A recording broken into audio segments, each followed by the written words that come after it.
Welcome to Business and Technology in Bermuda. Our goal is to meet with the leaders and thinkers shaping our island's economy to discuss what it really takes to build, scale, and sustain a business in Bermuda today. Cool. Good to meet you. It's good to meet you as well. Hafid James, pro bodybuilder in Bermuda. Not many of those. I know about bodybuilding I watch on YouTube. Then I'm scared to know what you know. So not much, and probably all very clinical to an extent.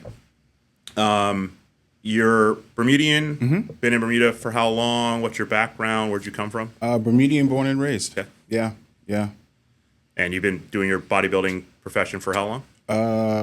I probably started when I came back from college. So that was around 2012. Sure. I'm pretty much just been going since then, bodybuilding wise. I've done a few local shows. I've done well internationally. For bodybuilding, I actually represent Grenada whenever I do anything international. Oh, cool. You have a Grenadian heritage? Or My mom's from Grenada. Yeah, cool. But I've won the Amateur Arnold. I've won the Ben Wheelers. So I've won some pretty prestige bodybuilding competitions, and I won the Ben Wheeler in Aruba to actually earn my pro card. Okay. Yeah, and then just been going ever since. I'm probably taking this year off just to add some size. Then my next pro show wouldn't be till 2027. So did you start at a young age in bodybuilding, or was it sports like football, sports cricket? for sure. Yeah. I know for a lot of Bermudians, I grew up in America, so like cricket is like completely foreign. It is for me too. Yeah. I was never into cricket. I just found it too boring for me personally. Sure. But American football and basketball was my foundation, so that's where I got a lot of my athletic drive foundation and stuff from. And basketball was really just bodybuilding was really just a transition. When I went to Canada for college, I had a year at an art fundamental school, and then 3 years taking advertising and marketing. So my official title for like what I went for college for was a creative art director. Okay.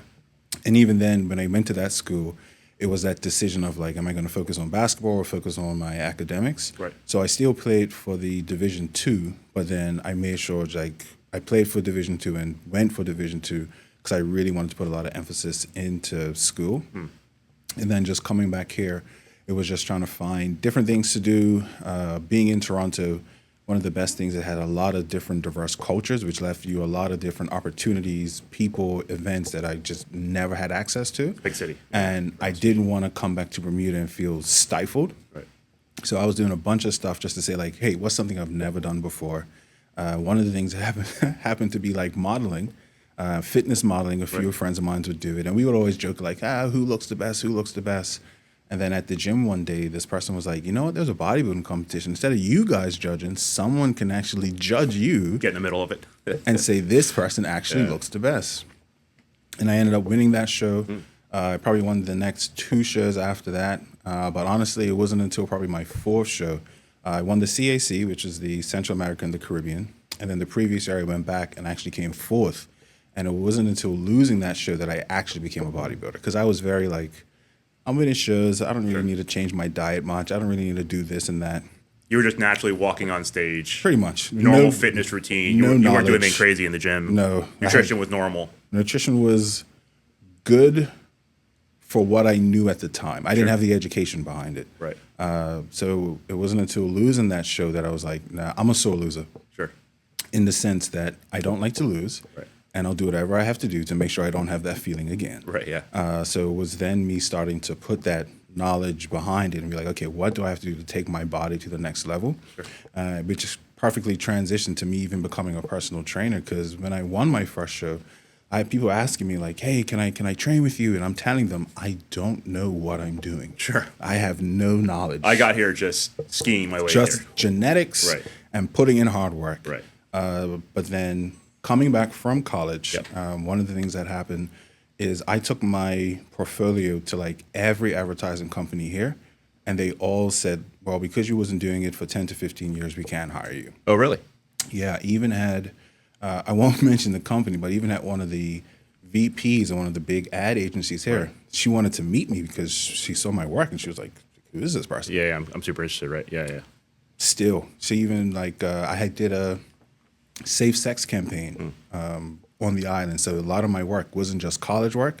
I'd actually started, my first campaign in Bermuda was working with Laurie Shield at the Center Against Abuse. Did a whole campaign around that, did a safe sex campaign. And she was like, this safe sex campaign is the best marketing material I've seen.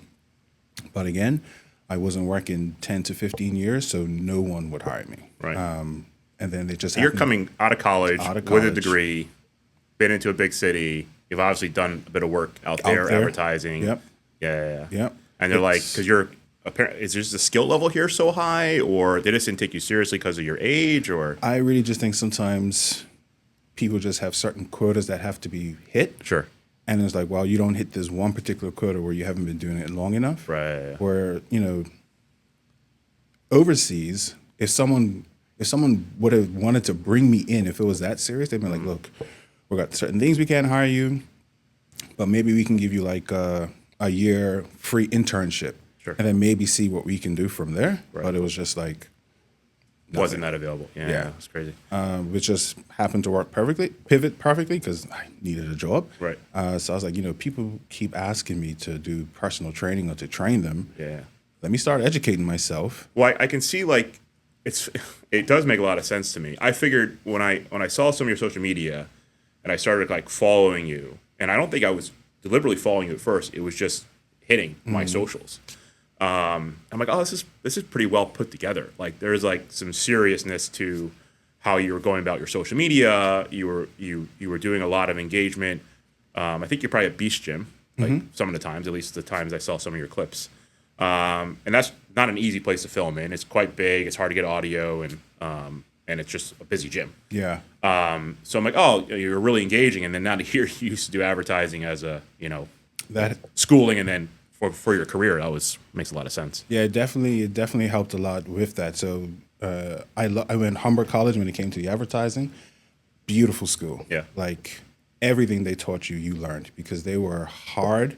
They said, we're going to push you guys. Like I had maybe 6 classes, like 3 to 4 projects due for every class because they had to teach you real world environment. And they said like half of you is not going to be here next year. Sure. True said. Really? Next year, half of the Course people, load was just too much, or that hard. Yeah. It was that much, That's funny. that hard all the time. Like a lot of and even with me going into there, I'm thinking everyone's starting off in the same footing. Right. But what I noticed, a lot of these people were already in advertising jobs. They're already in these places. They will still come to this school just to further their knowledge, which was in the beginning very intimidating when you hear like, oh yeah, I work at an ad agency.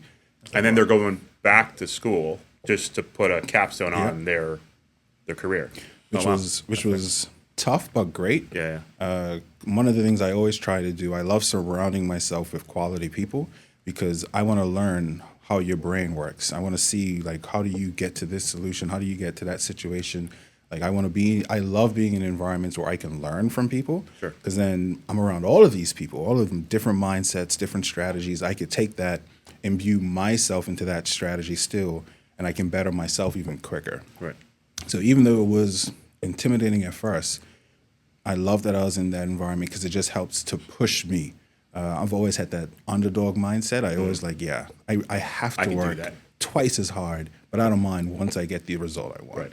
The bodybuilding as a sport, were you flirting with football, basketball as like a career, or was it just something you did and then you said you did the bodybuilding show and your friends dared you to do it and then that just took off? But like, were you in the other sports tracks? Was the other thing serious enough for you to go after? Definitely when I was younger, like high school and stuff, it was definitely something I would have. You were in high school here? Mm-hmm. Yeah. Is something I definitely would have pursued. Right. One of the biggest hiccups was being in Bermuda. I didn't learn fundamental basketball till my third year of high school, where we had a Canadian coach come down. Sure. And actually taught us fundamental basketball. But I was just that person that, I don't know if you would remember, but growing up, we had Inside NBA sports stuff. Came on every Saturday morning. Inside the NBA was a huge program. I watched that religiously, not to just watch it. Right. I wanted to see what drills they did. And then on Sunday morning at 5 a.m., I woke up, I went to the basketball court, and I did those drills. Oh, fair. So whatever information, again, YouTube wasn't where it is now, where I can acquire like training drills and stuff like that. So it was just one of those things where I didn't have anyone to mentor me in that position. Right. But any bit of information I can get, again, I'm always been that person. I have no problem putting in the work, especially if I know I'm going to get the end result. Right. Yeah. And so basketball, when you get into Canada, That's when I was like, I got to make that. it's a pivot. pretty serious. I mean, Toronto has the Raptors. They're a big NBA. Their school. basketball programs are great. Yeah, cities are my school. So that's one of the reasons, one of the reasons I went to Canada, because I know the school I went to in particular, they still had a Division II school, so I could still play basketball at a very high level. Is divisions in college like it is in America? Like I went to UAlbany, I think we're D2, D3. We had a basketball program. The Great Danes are a good basketball program in UAlbany, but their NFL college American football is a disaster, which is who I ended up playing for. But it's not the same. Is it the same in Canada? Yeah. Like D1 is like the That's biggest the top, schools. yeah. I think Queens, we played them in rugby here in Bermuda. Queens comes down with they have like 10 rugby teams, and then they bring a random selection down to Bermuda. Is it like that in like the basketball world, D1, D2? Yeah, those so schools? you'd even have like the Humber College itself, they would have two teams. One was D1, one was D2. They put two different teams in two different divisions. Yeah. Okay, fair enough. Because there's that much people, so it's really just seeing like, where's your skill level and how much time you can actually invest into that particular sport. Right.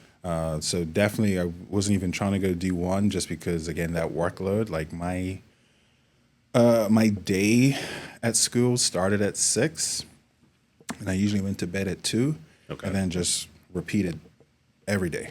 And the marketing advertising track was just It was completely intense. Yeah. Plus, still trying to do my like training, because one of the reasons I got up at 6 was to go to the gym, hit the short little workout, do some basketball drills, shower, go to class, get that schooler, do some work, come home, try and work until 2, go to sleep, wake up at 6, and then just repeat. So when you're training in Canada, how would you compare that to training either basketball and then obviously bodybuilding and fitness here locally? World difference. Again, a lot. That's just because of the education I have now. Sure. Again, still. Well, you grew a lot from Canada coming back 100%, here. Yeah, 100%. Like in every aspect, I owe a lot to Canada, just with diversity and mindset. And again, when you're in Bermuda, there's just a limited people, limited interactions. Right. Being in Canada, just simply by the volume of people and hearing different people's stories, is going to change who you are. But then just coming back here and then getting into bodybuilding, and from doing this, I wanted to take it seriously. So studying what the function of the muscle is, studying biomechanics, and obviously I was like, okay, this is how I train more effectively. So obviously I pushed myself with whatever I was doing, but with limited knowledge, you can push yourself, but it doesn't mean you're going to get the best results. Sure. Yeah. So when you landed back in Bermuda, you're like, I'm doing bodybuilding. You tried doing the advertising marketing track, didn't really take off, and then you just started naturally acquiring clients. Like, what is it like starting at 0? You're a new personal trainer here. It kind of falls into your lap because people are asking for it. But how does that work? Trying to acquire clientele here locally. I got a good starting point. One, the bodybuilding thing did help, but I even had a business in town. They literally moved across the street, but they were like, we don't want to take our equipment. We're just going to buy new equipment. So there's like this almost abandoned corporate building with their gym equipment. Oh, sure. Yeah. And this guy was like, if you train me, I'll let you have full access to this. So like in the beginning, I had like maybe 5, 7 clients. I was charging like $10 an hour because I was still going through my course, so I wasn't certified yet. And then it wasn't until becoming certified, I was like, okay, I'm certified now. I'm going to increase my prices. Right, yeah. And then just really started picking up. But just the journey from then to now was just figuring out who I wanted to be. Sure. And I did take the harder route. I'm not into just trendy stuff. I'm not into, hey, I'm a bodybuilder, so I'm just going to show off my physique, and you should, train with me just because of what I look like. Right, yeah. I actually choose just to talk about the stuff that people generally don't want to hear about. Sure. How the muscle works, why when you're lifting too heavy, this is a problem. Even when you're thinking of, I branched off from just doing the trainer because I always want to know how I can give the best service. And I saw, you know what, I got to get a better foundation in nutrition. So I took several nutrition courses. I've taken corrective exercise courses just to really give myself the most education possible to then help my clients as much as possible. So those are always my focal points. Proper training, talking about the importance of mobility, trying to expand how I define health and why I think health is important. And that is a niche, Sure. because it's much easier just to be like, hey, this is how I look. Look at Right. me and come get my service. And here's these, 5 exercises today. Get it done. Yeah. Thank you very much. But what I've noticed is, especially over the last few years, like my clientele is diverse. Sure. And that way, that even like December, where it's usually slower people's months, because people's like, well, I didn't get my 6-pack, I'm just going to kind of relax. Right.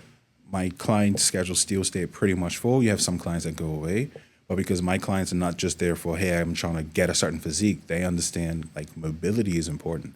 I got to keep coming to the gym so I can keep training, and movement is medicine. And I like moving and not feeling pain. Right. And these are the one thing I like to talk about with a lot of my social media stuff and with my clients in general is mindset.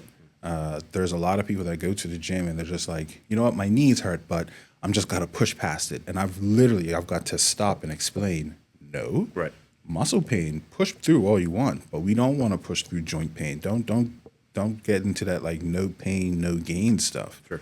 So there's a lot of just mindset shifts, and it's something that's hard to change. But once you keep talking to people, and more importantly, once they start, they see the difference. Mm-hmm. They understand, okay, this is why I keep hurting my back. It's, most people injure themselves, not in the gym. They injure themselves because of their biomechanics outside of the gym. Yep. Yeah, So sure. once they understand how to move better, and they're like, yeah, I'm not waking up with back pain. I'm not walking up steps and my knees are hurting. That makes them want to stay in the gym, even though they might hate my sessions. Right, yeah. They see the benefits of it. And that's really where I like to push. I like to push, word of mouth by you feeling better. I'm usually that guy that you're going to try these other like little gimmicky stuff. Sure. Then after a while, you're like, you know what? I see this guy. I see it. Let me just see what this is about. And then you understand, okay, I see where I was going wrong. I can understand why this way. I can understand why I'm just lifting heavy, but like I'm not growing any muscle. Right. The weight, I'm lifting heavier. Yep. But I'm not getting any bigger, and then you get those injuries and pains and stuff. Sure, yeah. I'm assuming most of the clients who come to you are probably fairly motivated. They're willing to pay for your time.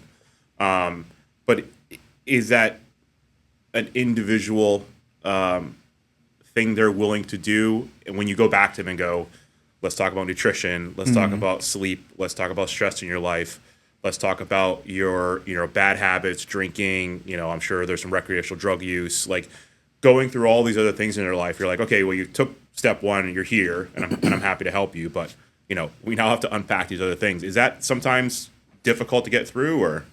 I like to separate the two. If you're a personal training client, my job is just to teach you how to train, teach you the biomechanics, push you in the gym safely, Sure. And make sure you're in a positive environment. Now, I'm a health advocate, but even though I am qualified, I don't give a lot of nutritional advice if you're not a lifestyle client, which is a separate service. Okay, so you kind of split those. I think they should be split. Sure. Because if you're just getting little bits of information from me, I don't find that helpful. Right. Because there's nothing stopping. Like my philosophy might be different from someone else's philosophy, which might be different from your doctor's philosophy, which might be different from the last Google search you did. Right. So sometimes people get too much information and they don't really understand. Yeah, it's common right now. I'm a paramedic, and I'm in the medical field here. So I keep my ear to the ground. You watch a lot of stuff online. You talk to people. And if you're strictly scientifically based, which I tend to like drive as my home, if it's not in a study and I can't prove it, I typically won't espouse it to my friends or family. Mm-hmm. It must be a lot of combating that to an extent. Like you're trying to bring, really foundational driven things to your clients, and they walk in and go, well, I was on Google last night and I listened to this guy on TikTok and he says X, Y, and Z. You're like, well, I don't know how much evidence there is to support that. That's certainly not my philosophy. Is there a lot of back and forth there, or is it easy to get through that with them? Conversation. With my lifestyle program, the one thing I tell them is this is still your program. My job is just to help guide. So I cannot ever force you to do anything. But even with that, I have a philosophy when it comes to health. My definition of health is always the continuous process of becoming whole and balanced. Are you giving your body what it needs? Are you making sure certain hormones, nutrients are in certain ratios? So even if someone comes to me with a study, I usually would do like, well, how does this implement with what we do? So someone, they brought a study to me recently where it's like, oh, see, look, they say, beetroot powder, it's really important. I was like, yes, it is, but it's what nutrients is in it. It's not like that beetroot is this magical elixir. There's something in beetroot that you can get through other things. So if you want to take it, sure, but don't get caught up thinking, well, I got to take this one particular it's the only thing I can do. Yeah, of course. So, and the other part, which is why I have to separate the two, a lot of things come down to mindset. So like every week I'm talking to my lifestyle clients because we have to go through, well, what is your perception of health? How, when you think of food, what do you think food means to you? The one thing I tell all of them is, I could talk to you about the science. I could talk to you about other clients. Is when you go through the process, you're going to notice the difference. Sure. So, I've had guys start up and they chat GPT, well, I should be intaking this much protein, this much carbs. And I was like, okay, let's just reduce it a little bit because you want them to feel comfortable. Right. And let's see if you're able to progress with not taking that much carbs. Right. And then once you put them through it and they see, oh, okay, I didn't really need that much carbs. I didn't really need that much protein. Then now they can say, it doesn't matter what any study said. It doesn't matter what anyone else says. I am my own case study. I know I cut my carbs in half and I was able to lose weight and still get stronger at the same time. I mean, it has to be something that's obtainable for that person. I mean, I know a lot of, and I will not be super exact, but it's somewhere along the lines of, let's pretend it's 1 gram of protein powder per kilogram. I think it's actually maybe even higher. I know I'm so 125 kilograms and 260 something pounds right now. That's a lot of protein. Like I'll do a protein shake in the morning. That's 20, 30 grams. Initially, and then if I'm trying to hit whatever the recent studies are saying in terms of getting 125, 150 grams of protein in a day, I mean, food-wise, that gets obviously out of control for the average human being. But you being in the bodybuilding community, I'm sure to some extent you're like, listen, that's just a Tuesday. Like I need 6 planned meals. I eat every 4 hours. I mean, watching some of the guys online who do shows, and forget the powerlifters, we'll talk about them in a second, but just the bodybuilders, like their nutrition is absolutely bonkers. I watch Jay Cutler a lot, and Jay's shows his own videos, and he's doing 8 meals a day, like typically just the same thing. So he makes it in volume. Is that where you found yourself when you were bodybuilding, and how much of that do you try to bring back to your clients? The only thing I would really try and bring, and where my philosophy stands, is I believe there isn't a separation between health and fitness. I believe the two work in hand to make the best version of you possible. So just kind of using protein for the example, like again, going back to mindset and understanding, I hear a lot of people talking about, well, I need 1 gram of protein per body weight. And one, they're not realizing what body weight they're actually talking about. Sure. So like if you're... Is it lean mass body weight? Is your current body weight? People don't know the difference. So they're thinking you can have 2 people who's 200 pounds. Right. One's 10% body fat, one's 50% body fat. They both don't need the same amount of protein just because they weigh the same. Right. And then there's other aspects. I just did a video recently where this applies the same way. You can intake the proper amount of protein. You can intake the proper amount of creatine. If your training is inefficient, like training is if you're thinking of muscle building, we just kind of focus on that. The training is the number one thing. Like you can have a subpar diet in the beginning if you're training efficiently. And unfortunately, again, going back to mindset, most people's definition of training efficiently is just lifting heavy. Sure. So they're not actually stimulating muscle growth. They're just picking up heavy weight. Right. And they're like, well, why am I not getting the results? Oh, maybe I need more protein. Oh, maybe I need a different creatine. And they run all over the place. That's like a client who, they're looking for a physique or a build. They do a lot of very heavy weights. They might get stronger and gain a bit of mass, but they're not hitting their goal. No. And you're like, we need to go talk about this. Well, what's your goal? Let's start there. It's usually just they're going to end up in injuries. Sure. Like the cycle is, okay, I'm going to lift heavy. Look, I'm lifting heavier. oh, I just hurt my shoulder. Now you got to rehab for a bit and start all over. And then I literally see the same thing with teenagers and people in their 50s and 60s making the exact same mistakes over and over again. So a lot of that is just, again, breaking down just that fundamental first. Like, don't get when you see stuff on social media, when you see what the mass bodybuilders are doing, sometimes people get caught up in that. People get caught up in, okay, I got to eat a bunch of food. I got to make a lot of noise. I got to do all of this other stuff. Yeah, Ronnie Coleman doing 900-pound squats. But they lose their foundation. And even looking at those people, like, you got to remember, these are genetically gifted people that are lucky enough not to get injured during the time. And Ronnie did. Some of them after, you see the result of that type of training. Like, for me, effective training should improve the performance and the result and decrease your chances of injury.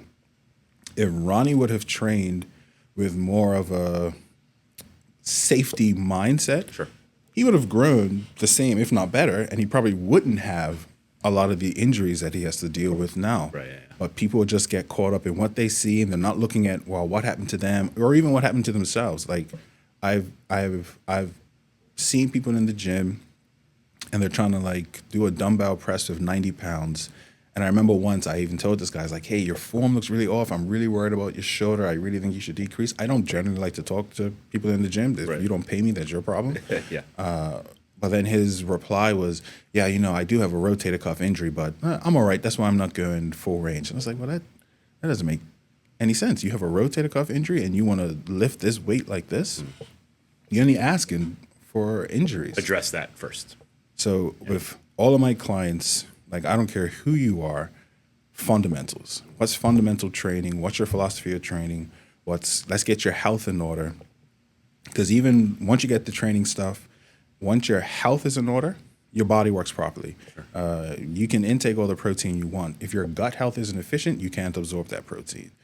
Intake all the protein you want. If you're doing other things that's causing your insulin levels to be high, your estrogen levels to be high, your tests to be low, your body can't fully grow.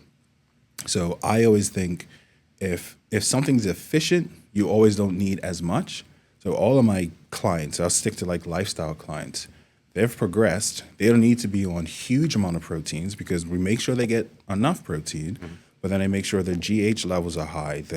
Whatever their natural test levels, they're going to be high. We keep their insulin levels low so their body is able to recover better. And when you're thinking of muscle growth, basic science, an intense workout by stimulating muscle growth and recovery. If you're not growing, if you're not getting stronger, if you're not building muscle, something's wrong in the training or something's wrong in the recovery. I have enjoyed, I've always been in like this, quasi biohacker community for 20 years. If it's available that I can purchase it and there's some study that says there's some kind of efficiency to it, I'll definitely give it a try. It's interesting nowadays, we're seeing a lot more progression to how to find better outcomes in your intakes of food, nutrition, what supplements actually work, what doesn't work. It's almost like a golden age right now where, you say creatine has become a staple. It used to be kind of, almost back behind the gyms back in the day in New York, like, oh, are you taking your steroids, are you taking your growth hormones, and are you taking creatine? Now it's like creatine is on every shelf in almost every supermarket. It's becoming super popular. And then we start getting into like the GLP drugs, which I'm sure must be coming across your radar for your clientele.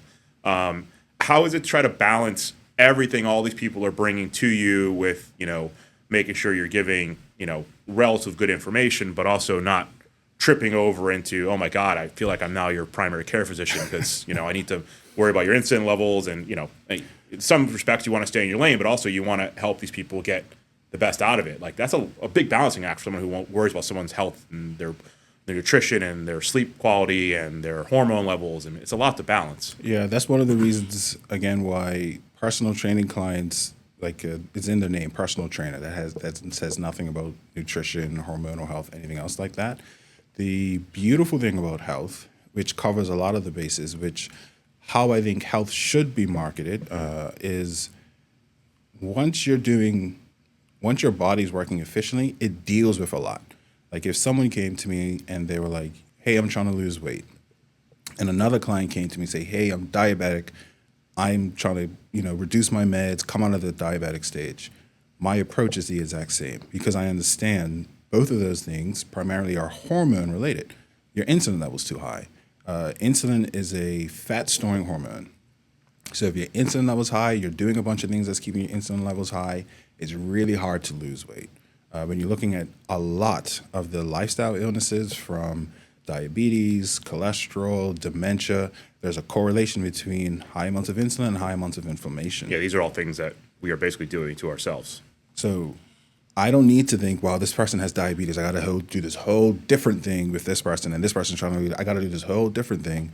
My focus is let me make your body as healthy as possible, and then let's see how your body reacts. Knowing that once we keep those insulin levels lower, it's going to be easier for you to lose weight. When we keep those insulin levels lower, let your body heal, your blood sugar is going to be better able to manage themselves. Your pancreas has a chance to actually catch itself because you're not spiking your blood sugars all the time. Right. So that component deals with a lot.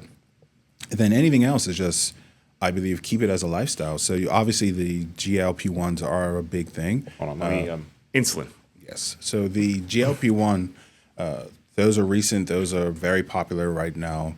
And my stance to that is my stance with most things. Those are meant to help sustain your life, or hopefully you can make those lifestyle choices. The study just came out yesterday saying that within 2 years, people that's on the GLP-1, once they come off, they're going to put the weight back on. Sure. But my thing is, if you change the lifestyle, then wherever you are now is a reflection of your lifestyle. That's why I don't get caught up into like, oh, certain things happen at a certain age. You've accumulated damage, and now you're just seeing the repercussions of that. So if I've had clients that's on that drug, but they worked on changing the lifestyle, so that way when they came off, the weight didn't come back on. Right. And I think that's the case for most medications. Like, don't get caught up. Like, there's some people that think they're managing their problems because they take a medication for it. High cholesterol, I get on a statin. Those are just I can Band-Aids. just continue what I'm doing. Yep. Yeah, right. Those are Band-Aids. The way it should be perceived is we don't want you to die. We want to try and keep you alive as long as possible and not have worse things happen. And this should give you time to make those lifestyle changes, because otherwise, like you mentioned, statins has not healed anyone. Your cholesterol. It has no. It's stopping a symptom. The way the analogy I like to give is there are branches coming from a tree. You're going to be on statins. If you still don't deal with the root problem, that's when hypertension comes. That's when blood sugars rise, because you keep dealing with branches instead of dealing with the root problem. Sure. These are called lifestyle illnesses because the problem is the lifestyle. Right. So once you deal with that, then you're going to notice, like, I don't have to sit there with each client and talk about all these different things, because once I know they're giving their body what it needs, nutrients, hormones, all of those things should be dealt with, which that's probably the easiest part of the job, just understanding I don't need to oversaturate you with too much information. Again, too much information is a problem sometimes. You're just trying to learn how do I make this a lifestyle? What is a balanced plate? How should I be defining food? What's the difference between eating for food, for function? And then why am I eating foods for this reason? Yada, yada, yada, going from that point of view. But I think just having that foundation of health and then seeing how your body reacts to that is always the most important part. Yeah. The difference in the community, I mean, obviously this is your profession and I just watch it online, but seeing bodybuilding and strongman and nutrition and like all the other fitness, CrossFit, Hydrox, like you have all these other sports related things around bodybuilding. Like, how do you find that all works here in Bermuda? They're all small niches or even smaller, here locally. Mm-hmm. But is there a lot of crossover there? Do you get clients? I'm a CrossFitter as well, and I'm also a holistic client, a health client, lifestyle client, and a bodybuilding client. Like, where does all that kind of mesh here locally?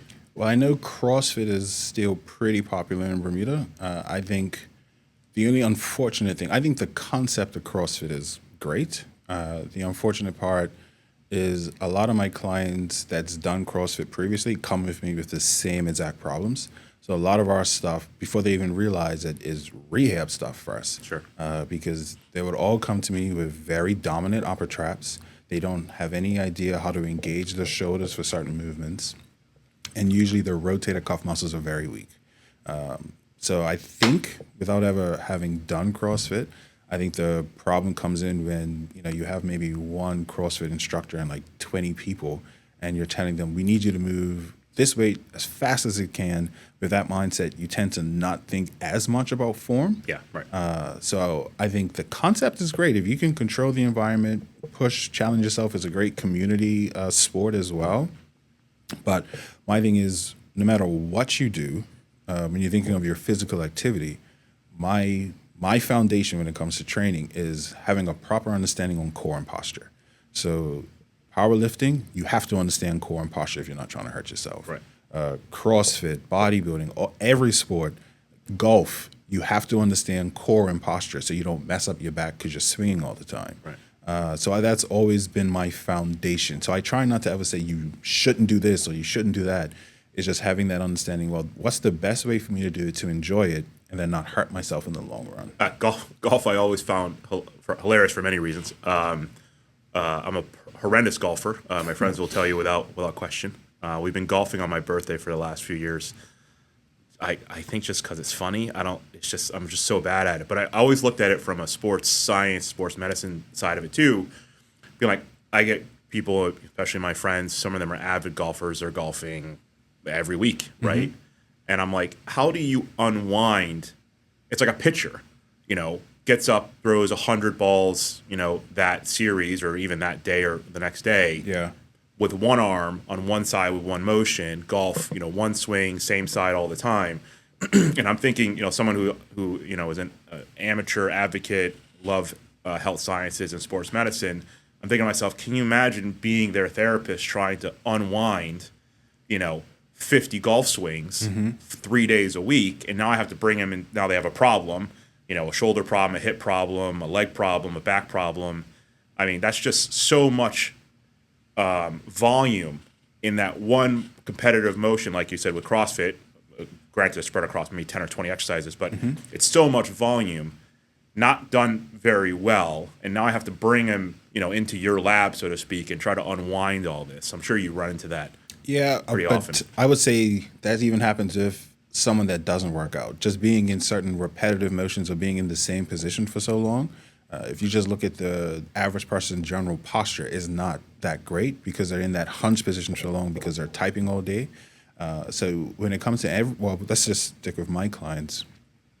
All my clients have a mobility drill they have to do. And there's a mobility drill I talk about all the time. They probably get annoyed how often I talk about it because I wanted to do them daily to improve their mobility. So when they're doing just the average day stuff, they feel fine. But then if you're into more something sports specific or there's a certain thing, then I got to kind of customize a bit for that individual. Right. So even when you're doing a certain sport, it's just about understanding, okay, well, what muscle is this person using? What muscle, what ligament, what joint is this person using over and over in the sport?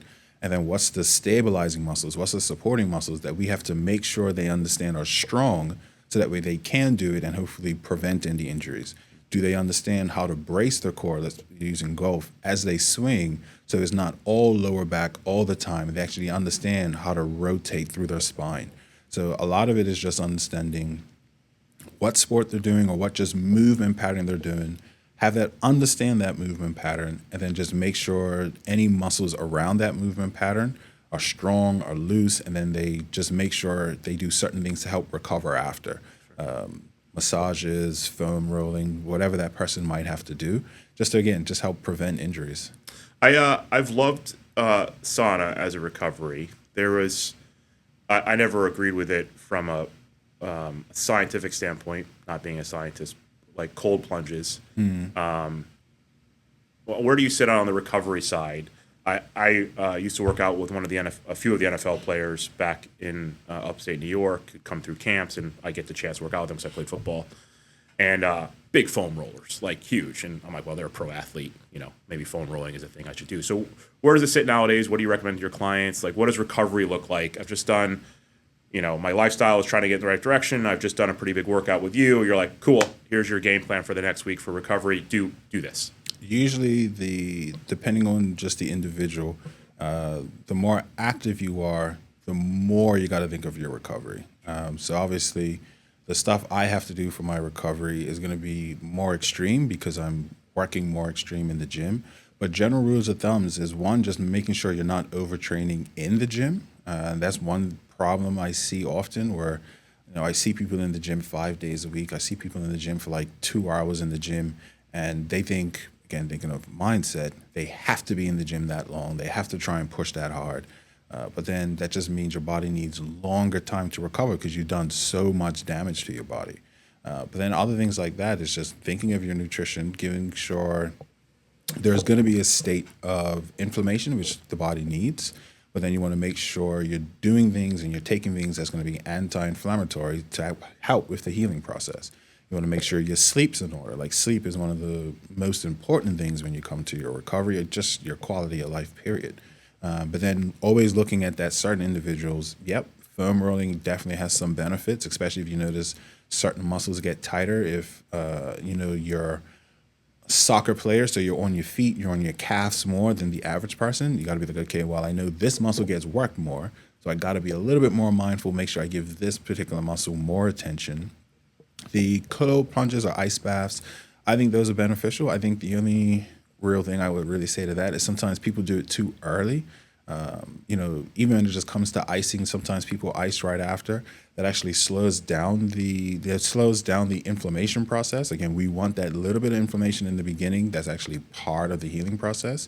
So even if I have someone ice, I usually have them ice or do anything like that like hours after to make sure, okay, the body's in a certain state, let it do what it wants to do. And then this is the point now where you can come. The only time you ever really look at icing immediately, in my opinion, is if you feel like pain and you're trying to numb the pain. Sure. But it come to a healing perspective, I think you have to wait hours after to make sure you're not messing up the inflammation process of healing. The nutrition part here, especially Bermuda-centric, is interesting.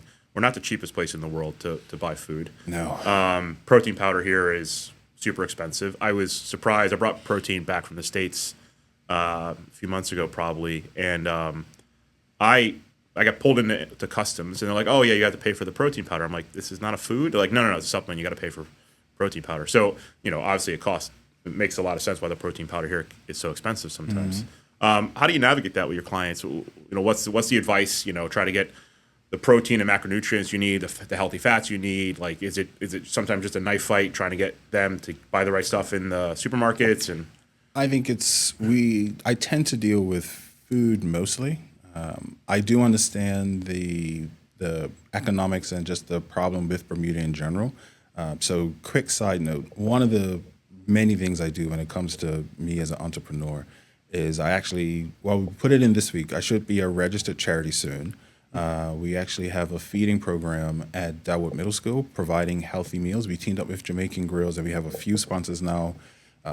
One, That's awesome. Arc Bermuda, City of Hamilton, and a few others to actually provide healthy lunches. And when I say healthy lunches, it's just like balanced meals. So not processed food, focusing on every meal has to have veg, healthy carb, healthy fat, healthy protein. And we offer that 4 days a week at Dalwood Middle School now. The program's actually should be doing a pilot next year with the Barclay Institute, where we're going to do a literacy through athletics program. Short version, what I want to do is create a nutrition program, create a training program, try and get some of the kids sponsorships, either from Better Health or anyone that wants to kind of come on board. Just create a program for athletes. Again, what was like one of my disadvantages, I didn't get the fundamentals till way too late. Of like nutrition. Of anything. Working out properly. None of that exists really in the high schools. No. Yeah. It doesn't exist really, in my opinion, here at all. Like,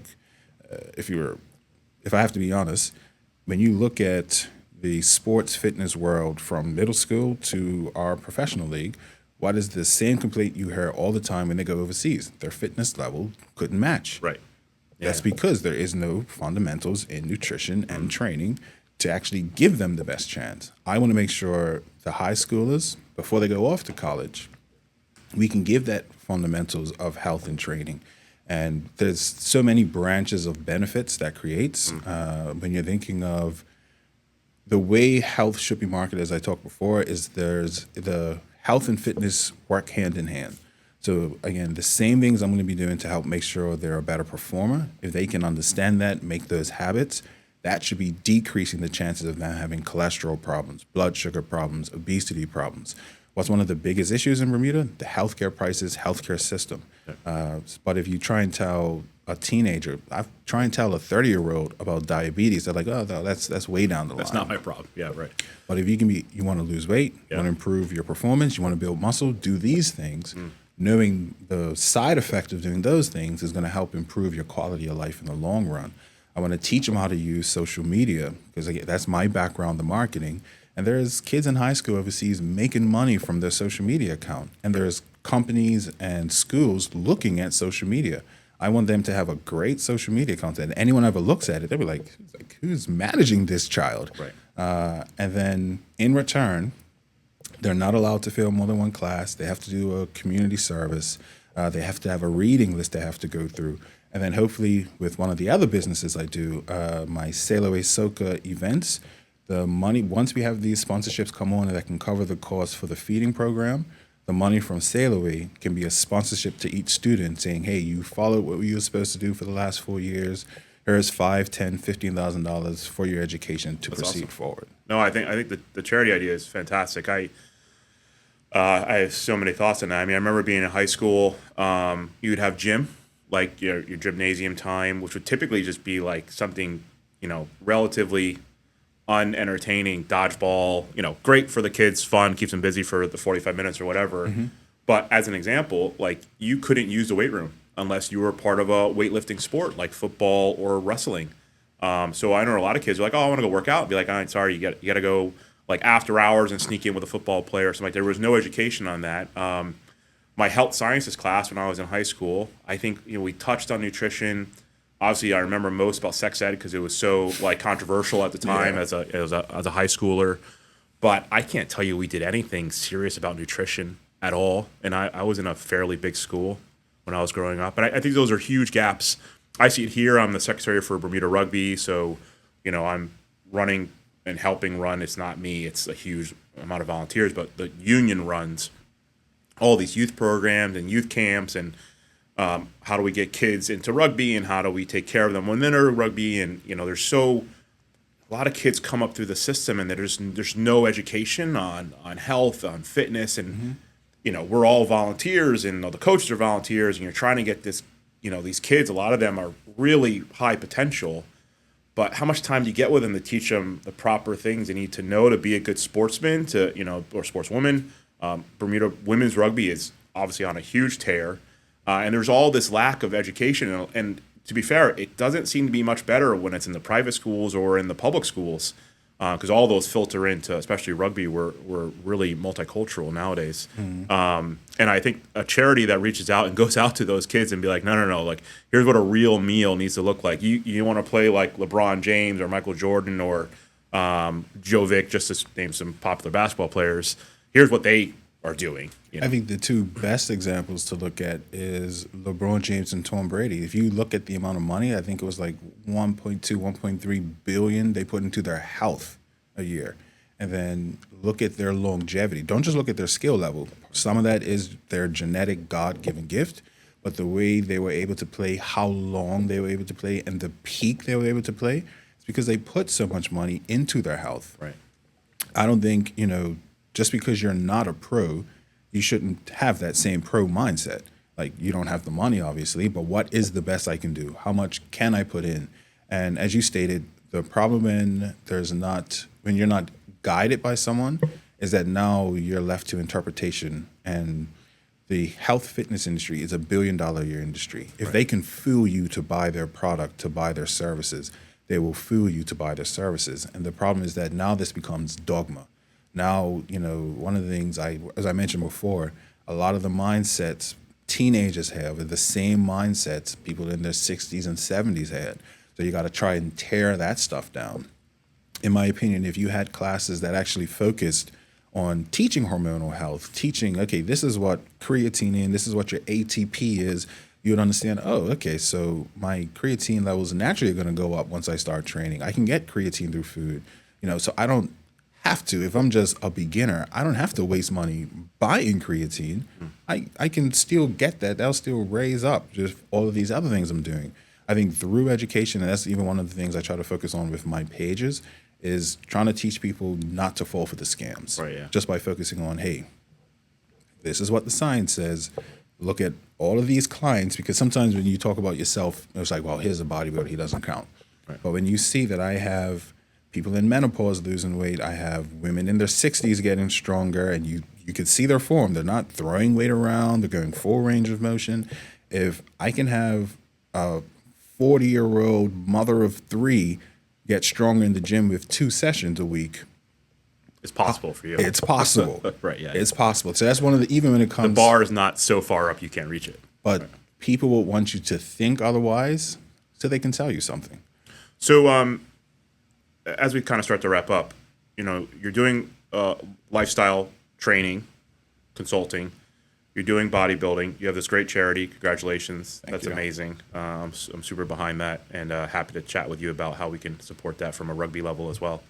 How do you grow the business? Like, what are you looking to get your personal brand and your bodybuilding business and your consulting business and personal training? Where do you want to take that? Where's it going?